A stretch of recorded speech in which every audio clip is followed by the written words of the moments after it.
Okay, so tonight's story is all about Prophet Musa alayhi salam and his encounter with the magicians and the Pharaoh.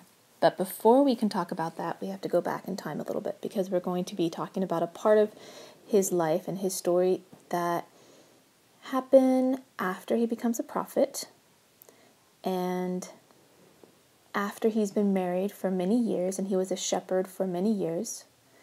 And then he became a prophet, and then this story happened. So let me take you back a little bit.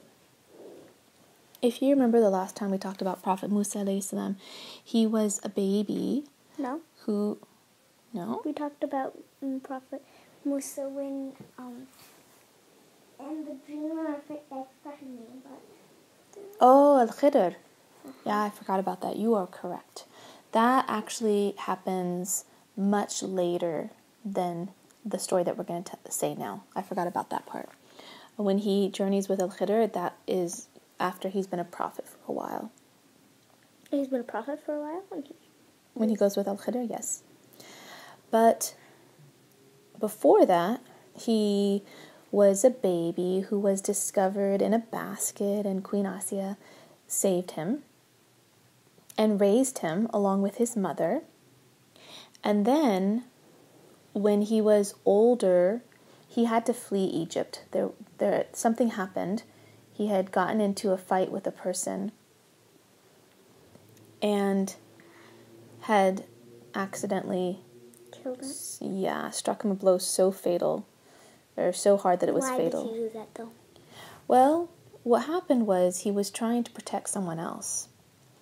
What happened was there were guards that were beating up on a person, a member of his tribe. Well, what Musa alayhi salam didn't realize was that that person was a known troublemaker. Like, maybe he didn't do anything super bad, but he did things that were a little bit bad and caused the guards of Egypt to go after him. And he got beat up by one of the guards. This man got beat up by one of the guards, or was nearly getting beat up. And so Prophet Musa alayhi salam defended this man, and in the process of defending this man, killed one of the guards, and it was by accident. But then he saved the troublemaker. He saved the troublemaker, but what happened was the following day or the following week or some other time, very close to after this incident had happened, Prophet Musa alayhi salam saw that same troublemaker causing trouble again with another guard. And he's like, I saved you last time and now you do this? And so he was quite upset with him. So then what happened was, I believe that one man who was the troublemaker started shouting like, hey, this is the man you've been looking for. This is the man that killed the guard. And so Prophet Musa alayhi salam also found out from his friends that he had been, the guards had been looking for him, or the Pharaoh had been looking for him. And so he fled Egypt. And he went to an area called Madian. I think he crossed over the Red Sea and went into, I believe it's an area called Balad Sham. It's part of northern Arabia. Is the Red Sea like a sea, or is it shallow? Well, it is a sea, and it is deep, but it is not as deep as an ocean, so you could consider it shallow. But could you walk in it? No. There are even some ponds and lakes that are deeper than what you could walk through. He might have taken a boat or something. I actually don't know how he traveled to Madian.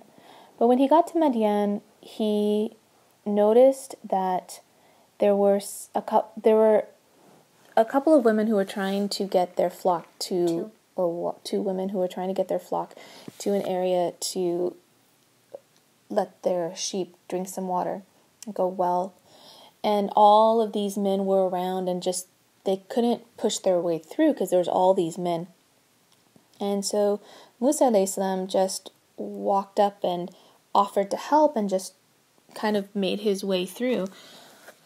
I can't say for certain, but I'm pretty sure that Musa alayhi salam was kind of a big, sturdy fellow. That was skinny. I think he was pretty strong. That's If he in could my just mind. hit, I know, we kind of create pictures in our mind of what we think people would look like. But my guess is that if he could just strike a person with one blow and kill him, I'm thinking he must have been pretty strong and big. Oh, he's skinny. Okay. So he helped these two women out who happened to be sisters, and then the sisters, I believe, told their father and said we should invite him, or maybe then and there they invited him for dinner. But anyway, he was invited to the home, and the father offered one of his daughters liked Musa alayhi salam and offered the daughter, like said, would you like to get married? And would you like to work? He offered between 8 and 10 years of work as a shepherd. So he worked for his father-in-law, basically, once he got married. And his wife was named something with a Rahim. I think it starts with an S, but I don't remember her name right now. Then, after either 8 or 10 years of service, I believe it was 10 years. I believe he did 8 and then he did another 2. But it was either 8 or 10 years of service. He was a shepherd. It was time for him to leave. And I don't remember why he decided to leave, but he left with his family. He must have had children by this time because he left with his family. I believe it says family and not just his wife. So he left Madian and he was going to go back to Egypt, or he was traveling across the desert and maybe headed towards Egypt. But at that time, in the evening or at night, in the distance, he saw a fire. And possibly he maybe needed some fire to, sometimes it's hard to start a fire. Sometimes you use a fire that's existing and then you take it and you make your own fire. Maybe it might have been cold, but he saw this fire and he went towards it to possibly get a piece of the fire. And when he got close to it, he realized that it was kind of like a bush or like a low tree, and it was on fire, like a burning bush or a burning tree. Sometimes the plants and the trees in the desert are a little bit different than the ones that we have where we are. And it could have been like a very small tree that was on fire, or maybe like a very large bush, but there was something that was significant, like a significant plant on fire. And when he approached it, Allah subhanahu wa ta'ala spoke to him. And Allah subhanahu wa ta'ala told him that he was to be a prophet and guide his people. That's like the best one to guide. Yeah. And Prophet Musa alayhi salam's people. Maybe another one, but I feel like that one's best. Well, he is one of the greatest prophets. He did have one of the greatest ummahs, the people, followers. And when Muhammad sallallahu alaihi wasallam went to Jannah and Isra Miraj, he saw Musa alayhi salam's ummah, all the people he had guided over the years, like not just in his lifetime, but up until the time of Isa alayhi salam.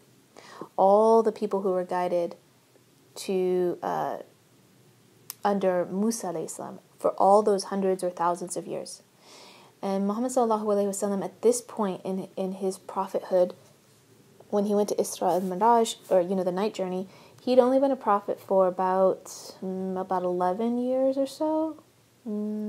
About 11 years, maybe 12 years. How old was he when he became born? He was 40, so he was in his early 50s, or just about 50. And at this point, he had maybe not very many followers. I would say maybe in the thousands, like maybe a few thousand, not very many. And Musa alayhi salam's ummah was probably like hundreds of thousands or millions. I mean, like so many. And so Muhammad sallallahu alaihi wasallam is in Jannah looking at this ummah and thinking, oh my goodness, like you have such a big ummah. And then he finds out that his ummah was going to be even bigger. And he's just like, how is that even possible? Because he'd already What's the greatest prophet besides Musa? I actually don't know. Maybe Musa alayhi salam or maybe Ibrahim alayhi salam. I think those two prophets are pretty amazing. I mean, not my opinion, but I think as far as Allah's blessings upon them, well, I mean, he gave a lot of blessings to Sulaiman alayhi salam too, but as far as, amazing human beings and prophets, I think it's Prophet Ibrahim alayhi salam and Prophet Musa alayhi salam. So Allah subhanahu wa ta'ala spoke to Musa alayhi salam, and this is part of the story for tomorrow actually. So I'm going to jump ahead a little bit because tomorrow we're going to be doing the burning tree as part of our story, because today we're doing S and tomorrow we're doing T. And so I'm going to skip ahead from this part of the story because I want to save it for tomorrow. But I want to tell you that Allah subhanahu wa ta'ala gave some things to Prophet Musa alayhi salam. He gave him, or actually Prophet Musa alayhi salam was already carrying a staff, but the staff was going to become a symbol of Allah's power in a way, because Allah subhanahu wa ta'ala told Musa alayhi salam on multiple occasions actually to use the staff. We just learned today that he struck the rock when they were in the desert and they were thirsty, and he struck the rock and 12 springs came from the rock. But when Allah subhanahu wa ta'ala is going to give you something, you have to do something for it. And it's not so much that you have to work for it to earn it, but Allah subhanahu wa ta'ala is not just going to make water spring from a rock. He had to strike the rock and then water would spring to it, just like baby Ismail had his foot struck the ground and then water came from it. And who was the last person that struck the ground and water came from it? Prophet Ayub. Very good. Prophet Ayub also struck the ground with, I think, his foot, and then from there water came. So Allah subhanahu wa ta'ala told Prophet Musa alayhi salam that to take his stick at this point, his staff. A staff is like a walking stick sort of, and to strike the ground with it. And when he did so, the stick turned into a real snake. Okay, and this is very important for later on in the story. He also allowed his hand to glow, like light emanated from his hand. And also, there's a really beautiful dua that Prophet Musa alayhi salam would recite, just a prayer that Prophet Musa alayhi salam would recite, because I'm not sure how this happened, but he had a problem with his tongue. Either it had a scar on it, or he had gotten burned as a child, or maybe even he was tongue-tied. I don't know, actually, but there was something with his speech that made it difficult for him to speak clearly and, articulate his words, maybe.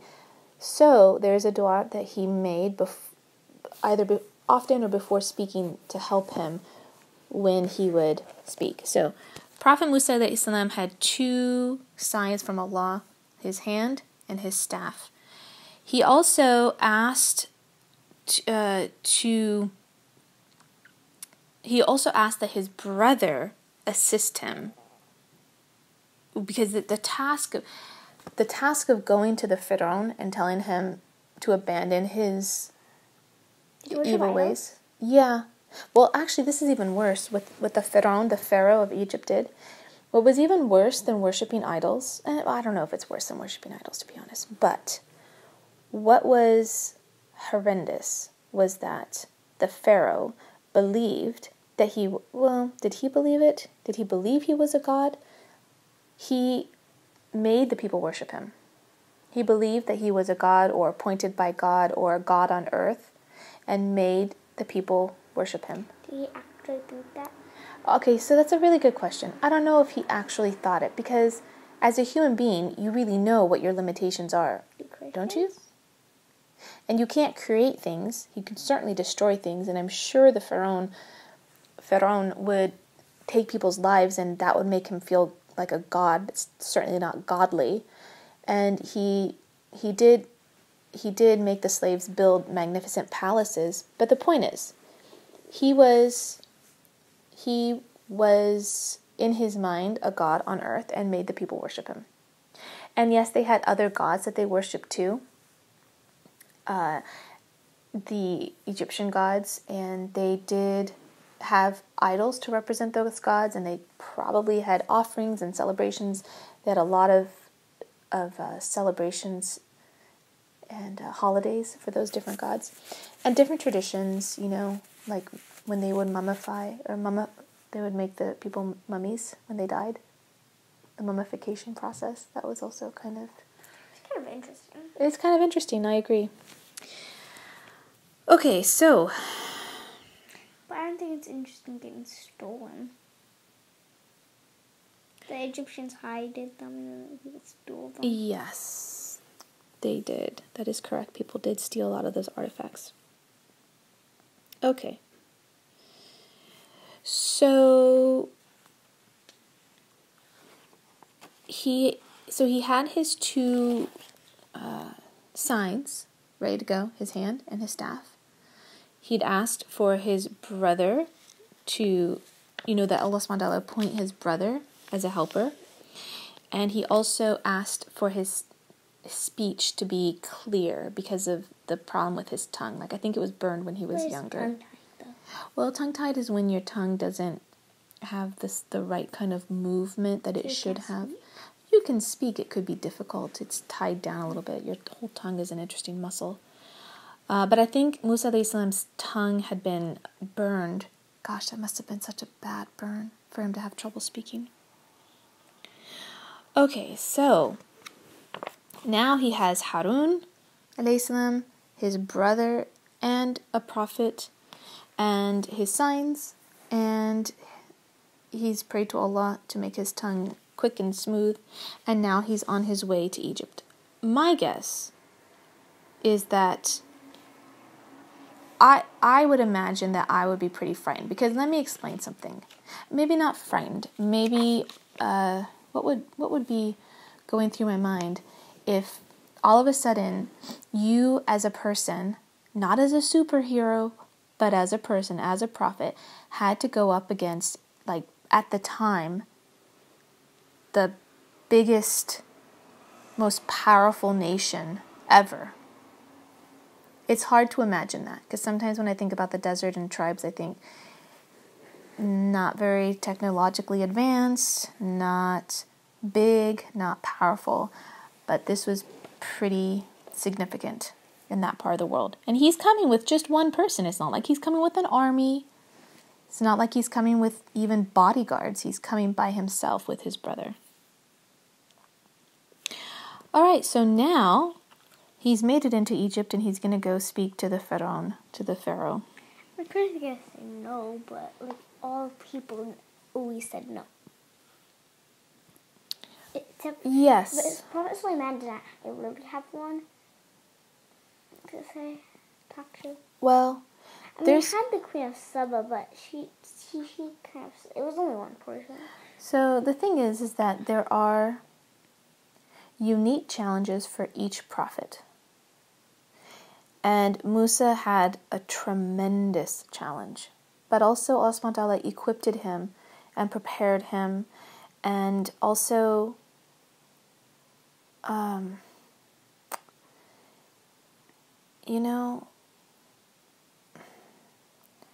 if Allah thinks that you can do it, you probably can. Yeah, but what was Prophet Sulaiman's test, or like what was? Well, the thing is that we don't know everything that happened to each prophet. We only know little snippets of their life, and sometimes we only know their name, and we don't even know much more about them. So their great tests, like sometimes we don't know about all of their great tests. Like for instance, when we learned about Prophet Ayyub alayhi salam, we learned about his great tests that were on himself, like his property, his wealth, his health, his family. Those were tests on himself. And then you have let's see. You have Prophet Muhammad sallallahu alaihi wasallam. He had tests that affected his ummah, his community, always. And there was never like a calm time. There was times when his whole community, as small as they were being boycotted and persecuted by... What boycotted? Well, they were not allowed to trade with them.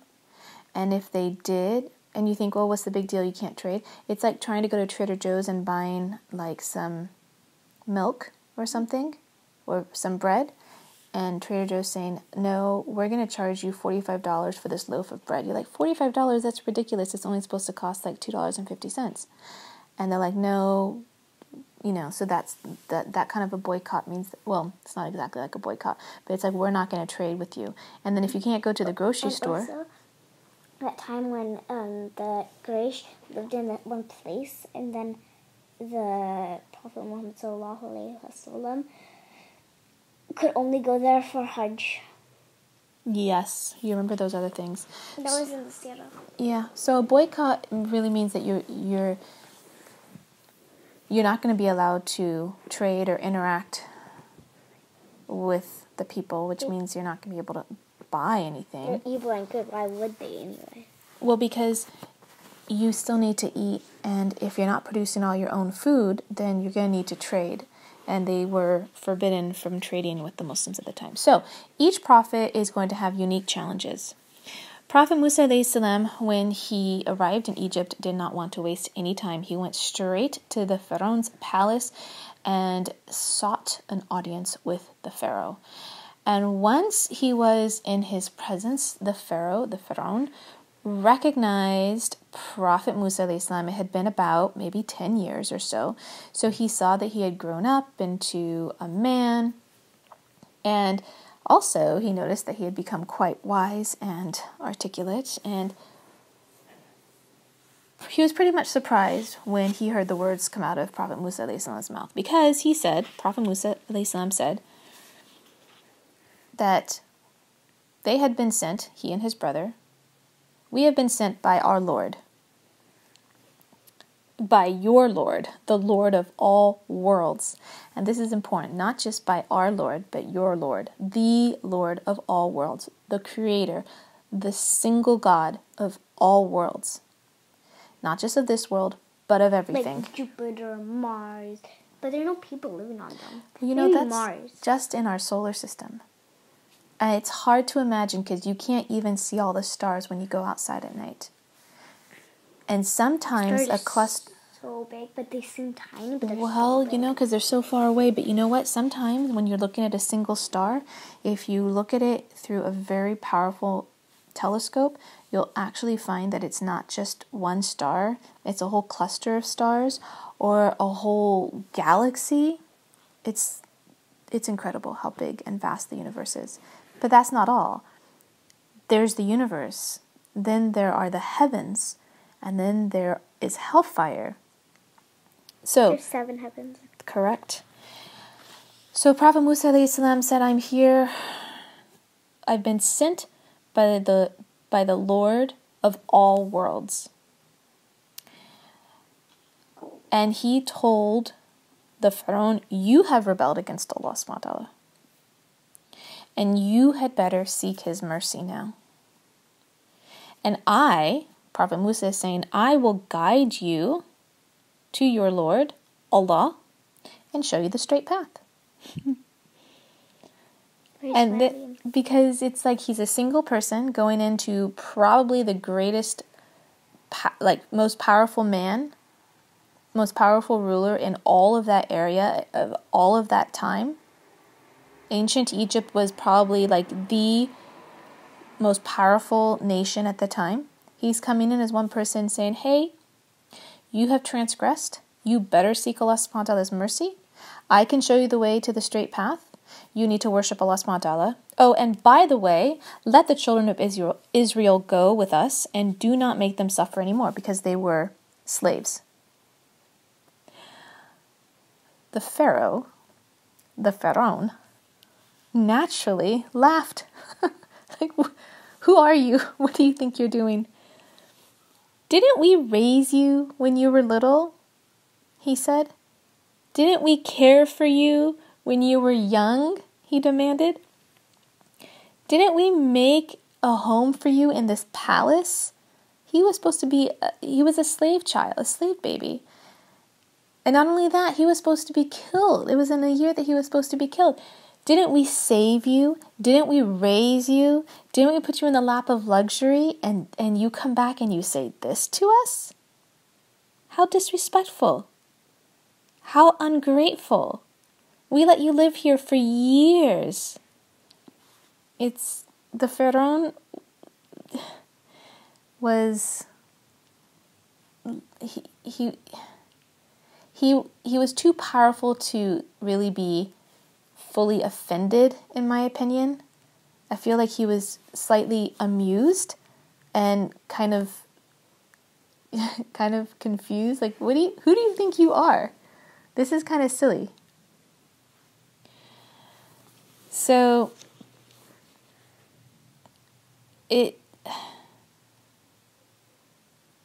Pharaoh, even if he knew he wasn't a god on earth, he wanted to be feared as though he was a god. And anybody who believed in something other than him probably angered him. Like, what do you mean, this Lord of all worlds? I am the Lord. But Prophet Musa alayhi salam just stood in front of the Pharaoh. He wasn't going to back down. And he answered that, he said, I am speaking of the Lord of the heavens and the earth and all that is in between. That's who I'm talking about, not you. You're nothing. Well, he didn't say that. He said, I'm talking about Allah subhanahu wa ta'ala, the Lord of all worlds, heavens and earth and everything in between. Pharaoh looked around at in his chamber, like in the area where like in his court. So he looked around at the people who were there, like his advisors and anybody else who was in the court at the time. And he said, did you hear what he just said? This is silliness. But Prophet Musa alayhi salam remained calm. I speak of the one, the Lord. He is your Lord. He is the Lord of all people. At this point, Pharaoh wasn't amused anymore, and he was quite angry because nobody ever spoke to him that way. He was feared and he was obeyed. And here Prophet Musa is saying, you're not worthy of being worshipped. You're a man. Submit yourself to Allah subhanahu wa ta'ala. So Pharaoh became really angry. And he said, I am your God. If you take another God beside me, I will throw you in jail. Who is this God that you speak of? Lord of all worlds, heaven and earth. No, there is no God. I am God, he said. And if you don't take me as your God, you're going to be put in jail. Prophet Musa alayhi salam was not frightened of the Pharaoh. He knew that Allah would protect him, and he knew that Allah was the Lord of all worlds. So he looked at Pharaoh and said, what if I show you something, a miracle, that proves without a doubt that I am truly a messenger from Allah, from the Lord of all worlds? Now this is, as a person, to be face to face with Allah's miracle is a very serious thing, because usually miracles aren't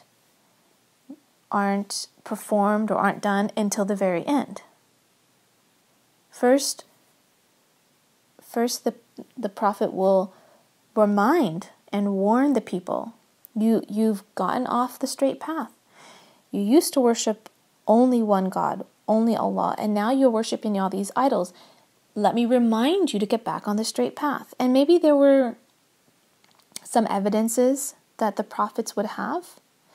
But the moment that you bring a miracle, if you do not believe at that point, it's very serious, because that is the final thing that Allah subhanahu wa ta'ala produces for a people.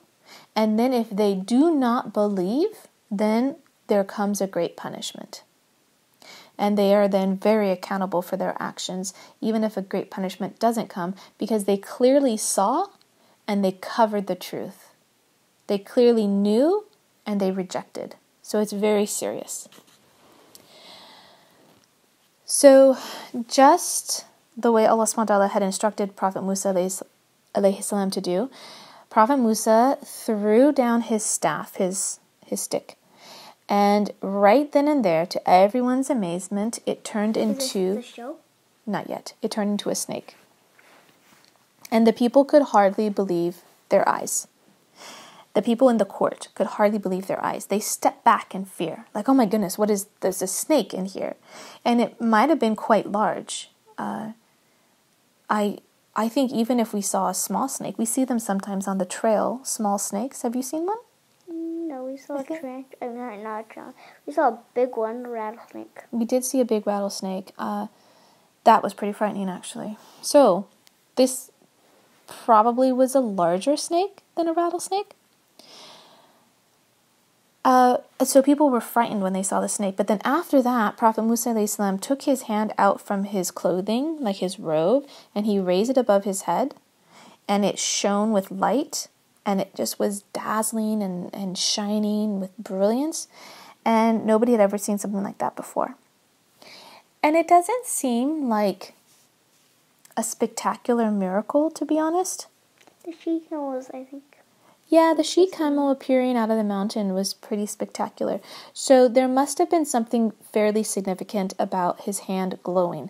Now, maybe it's because with our technology today, it doesn't seem as miraculous. But because we can produce light we can produce light practically anywhere with all different kinds of technology. You can produce light with a candle. They could produce light with a candle and a fire. But now you can produce light with electricity. And you can produce light glowing with a battery-operated lantern with no wires at all. And you're just like, where did this light come from? It's amazing. And so maybe the idea of... You can produce light when you take something, you didn't turn on the button, you go like this with like the lights like this, and you put a metal next to it. Mm-hmm. Yeah, still with a battery though, right? Mm. You can even produce a glow with like glow-in-the-dark material. There's a lot of ways that you can produce a light. So maybe it doesn't seem as brilliant today, but it was... And the sun could like shine on your hand or something. I don't know. Like yeah. You could put like a mirror on your hand and then it could shine on. You know what? They actually use mirrors to illuminate darker spaces at the time of the Pharaoh. That's a good point. So they had never seen anything like this before. And so the people in the room were really impressed. But Pharaoh was not impressed. And that's because he was hardened to see the truth. Like he could see the truth, but he was too arrogant to accept it. He chose to deny it. So he made it out to sound like Musa alayhi salam was performing some kind of magic trick. He wasn't going to believe. Even when in his heart he knew it was the truth, he was going to try to discredit Prophet Musa all the way to the bitter end. He rejected these signs that Allah subhanahu wa ta'ala had brought. And he rejected the signs that Musa alayhi salam and Harun were bringing to express the truth of their message. He is not a prophet, Pharaoh said. He is only a smart magician. This is quite curious because we have heard that, well, we've heard it before, but really we'll hear it again is what I really should say. Because Musa alayhi salam came before Prophet Muhammad sallallahu alayhi wasallam. And the idea of calling the prophets magicians has happened before. With what prophet? With Prophet Musa, alayhi salam, with Prophet Muhammad sallallahu alaihi wasallam, and with a couple other prophets in between. I can't recall right now. But the people, when they did not want to believe, made all these excuses, like, you're a sorcerer, you're a magician, you're just playing tricks on us, you just want wealth, you just want power. They would make all these excuses to avoid the truth.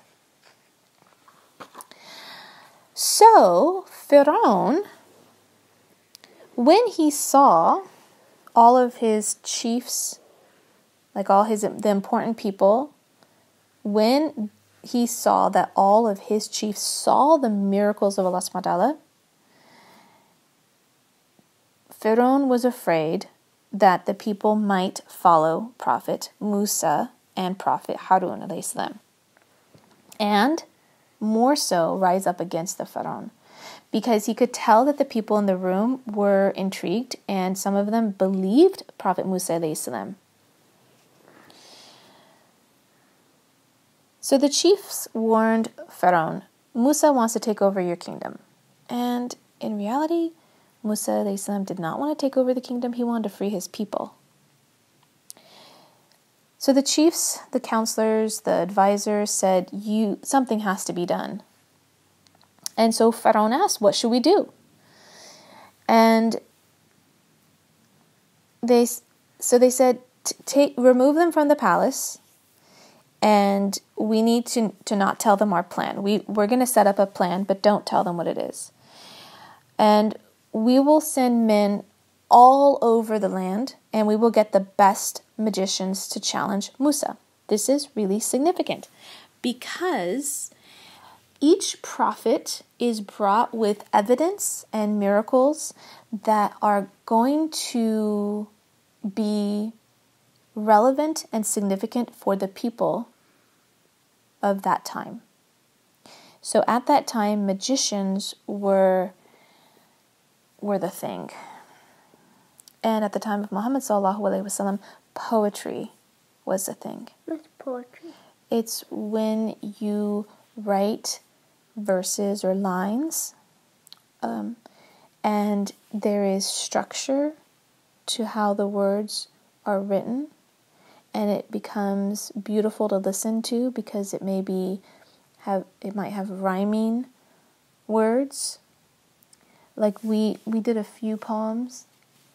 Come little leaves of the wind one day, come down to the meadow and we shall play. That's poetry. That's a poem. And so each prophet brought or had some kind of miracle that was going to be relevant for the people and significant for the people, so that they would be able to know that he indeed brought something from the Creator. So their plan was to have this huge contest between Prophet Musa alayhi salam and the best magicians of the kingdom. And Pharaoh's chiefs were sure, they were certain that the magicians were going to be more powerful than Musa alayhi salam. So they decided to have a huge competition at a big temple, at a huge festival. How could the magicians make stuff? Oh, that's brilliant. I'll tell you all about that in a minute. And so at their annual festival or some kind of celebration, they called all the magicians and all the people to Egypt, to this huge arena, this huge open meeting place where everybody could see what was going on. So Pharaoh wanted everyone in the kingdom there so that everyone could see that Prophet Musa alayhi salam would be defeated, and once and for all we could be rid of Musa alayhi salam, and he would not be a threat to his power. Okay? But the things didn't like them. Who didn't? What did you say? People didn't like him. People didn't like who? Pharaoh. Well, the people were afraid of the Pharaoh, but they weren't strong enough to stand up against him. But what was pretty amazing was that the Pharaoh had planned this entire thing. Like he had gathered everybody and gotten the best magicians, and really Musa alayhi salam is like, he didn't have to do the work to gather all the people. All of a sudden he has this huge audience to present this miracle from Allah subhanahu wa ta'ala. And so the word spread quickly. Everyone was invited. They're going to have this huge display. The magicians are going to come from all over the kingdom. They're going to demonstrate their magic tricks. And Pharaoh also promised a huge reward for whichever magician could win or beat Prophet Musa alayhi salam. So finally the day arrived. All the people are gathering together. The sun is out because it's Egypt. The sun is always out. And pretty much everybody from every town is out to see this contest, to see Prophet Musa alayhi salam and all the magicians. Of course, everyone has an opinion about who's going to win. And a lot of the people were really skilled in understanding this kind of magic. Now, I want to be clear here and tell you that this wasn't true magic. These were tricks. Okay? So the magicians didn't really do miracles. Okay? They did tricks. And I'll explain that in a little bit. Like, did they say, like, a magic word and that they threw something? They probably did as part of their theatrics. So Musa alayhi salam stood at the center of all these masses of people, and he was face to face with some of the most skilled magicians in the land of Egypt at that time. Real snakes though? Like, never mind. And he was not fearful because he knew that Allah subhanahu wa ta'ala would help him. He knew that he was going to obey Allah subhanahu wa ta'ala, do exactly what Allah subhanahu wa ta'ala said, and he had faith that Allah subhanahu wa ta'ala would take care of him and protect him. So it was agreed that the Pharaoh's magicians would throw their sticks first, which is brilliant. So one by one, the magicians are going to do exactly what Musa alayhi salam is going to do. Musa alayhi salam previously threw his stick down, turned into a snake, correct? Now, when the magicians throw their sticks down, and they probably say some magic words too, or some kind of incantation, they probably say something. But when they throw down their sticks and the sticks turn into snakes, they're not in reality snakes. Are they fake snakes? Well, yeah, they're fake snakes, actually. They're fake snakes that probably are made out of string.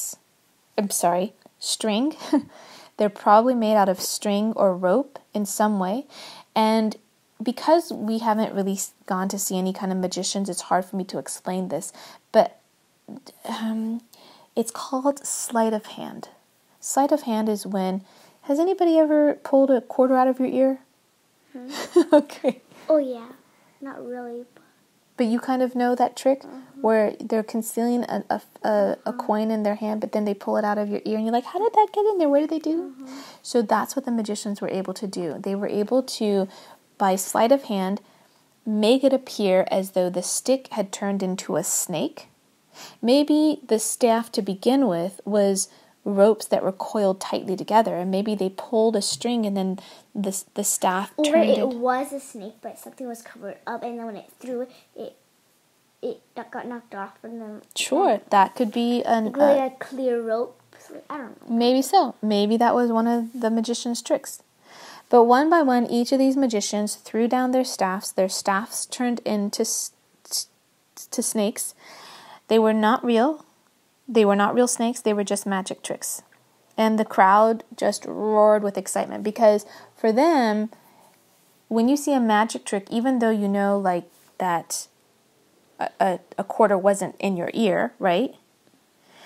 It is still exciting to imagine, how did they do that? And it's still entertaining. So the crowd was super excited. They were roaring, they were shouting. And Pharaoh was kind of all smug where he was sitting like, yeah, Musa is just going to fail at this and I have nothing to worry about. He just sat there being all smug. Now it was Prophet Musa alayhi salam's turn, and the whole crowd got quiet. And they watched and they waited to see what was going to happen. And Musa alayhi salam stepped forward with his staff. And just as Allah subhanahu wa ta'ala had taught him, he threw down his staff, and to everyone's amazement, not only did Musa alayhi salam's staff turn into a real snake, it was much bigger than all the other fake snakes. And the snake slithered around and swallowed up each one of those fake snakes. Now, guess who was the most alarmed at this? No. What was his name? Pharaoh? Mm-hmm. Oh no. He was angry, but he was not astonished. First, the crowd roared with excitement. They were amazed. The best show ever. How did Musa do this? But do you know who really was afraid? Who really was alarmed? Who were really shocked? Who? All the magicians. Because the magicians know the best tricks. And the magicians know how they can make their sticks look like snakes. But all of a sudden, this man comes with a staff and it turns into a real snake and then it eats up these other snakes. They knew that Prophet Musa ﷺ was the real deal. He was not a magician. What he did was a miracle, and a miracle can only happen with Allah's will. He was indeed truly a messenger from Allah subhanahu wa ta'ala. So without hesitation, the magicians immediately fell down on their knees and bowed their heads to the ground. And you're not supposed to bow down to any people, but they were so used to bowing down to the Pharaoh that when they saw that he had true power from Allah subhanahu wa ta'ala, they felt inclined to bow down. We believe in Allah, the Lord of all worlds, the Lord of Musa and Harun, they exclaimed. And when this happened, many of the onlookers, the people like in the audience, were like gasped and they were shocked.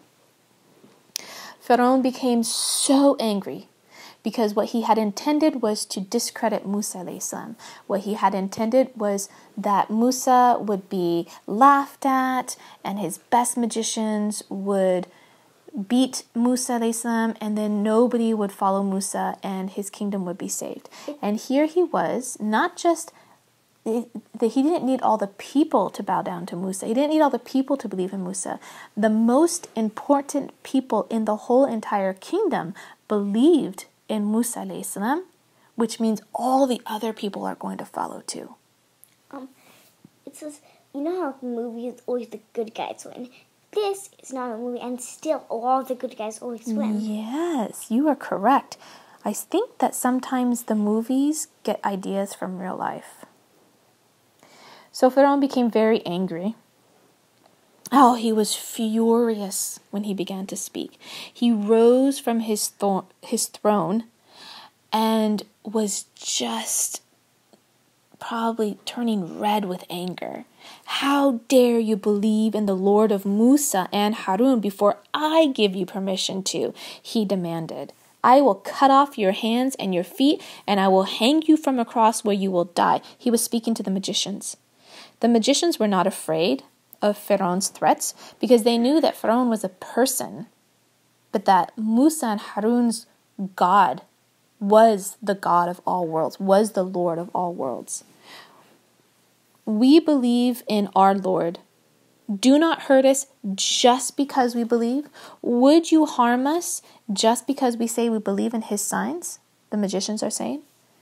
Then they turned to Allah subhanahu wa ta'ala. O Allah, have mercy on us, they prayed. Forgive us for our wrongdoing. And when we die, let us die as believers. Pharaoh's chiefs shook with fear. They were just so angry. And they were afraid that everyone would start following Prophet Musa and not obey Pharaoh anymore. And they wanted to just make sure that nobody else was going to follow Musa alayhi salam. And then they started to blame each other. How could you let this happen? Pharaoh was upset with his advisor. And the advisors are like, how could you bring this entire crowd to see what was going on? Now, It's possible that deep down Pharaoh was afraid of Prophet Musa alayhi salam because he knew that Prophet Musa was the true messenger of Allah, but he was far too arrogant to believe in him and to submit to Allah subhanahu wa ta'ala. And when someone is at that point, their heart becomes sealed and as hard as a rock. And it's not soft anymore, and it's not open to the truth anymore. And so he was going to threaten all of the people of Israel and all of the kingdom. And he said, we will kill all the Israelite boys. We will control them and dominate them. Prophet Musa... Why the boys, though? Because the boys are where the power is. The boys turn into men, and the men will rebel and create... You know, they'll fight for their rights and justice. But Prophet Musa alayhi salam was not afraid of his threats. He just said, pray to Allah and be patient and faithful. All things belong to Allah, and He will help those who worship Him. If we keep faith in Allah, we will win. Now there's a lot that happens still in this story. There are the 7 signs that Allah sends. There is their escape from Egypt. There is their time in the desert. So there's a lot more that happens to Prophet Musa alayhi salam and his followers. But we are going to stop this story here tonight, and we will pick up the remainder of his story a little bit later. If you would like to see some of the other lessons in this Islamic Waldorf inspired main lesson block on the letters, you can tap on the screen right now. If you're interested in seeing more about this curriculum that I have created, you can find that on my website at pepperandpine.com. And if you want to see how our homeschool is progressing on a daily basis, you can find me on Instagram at pepperandpine.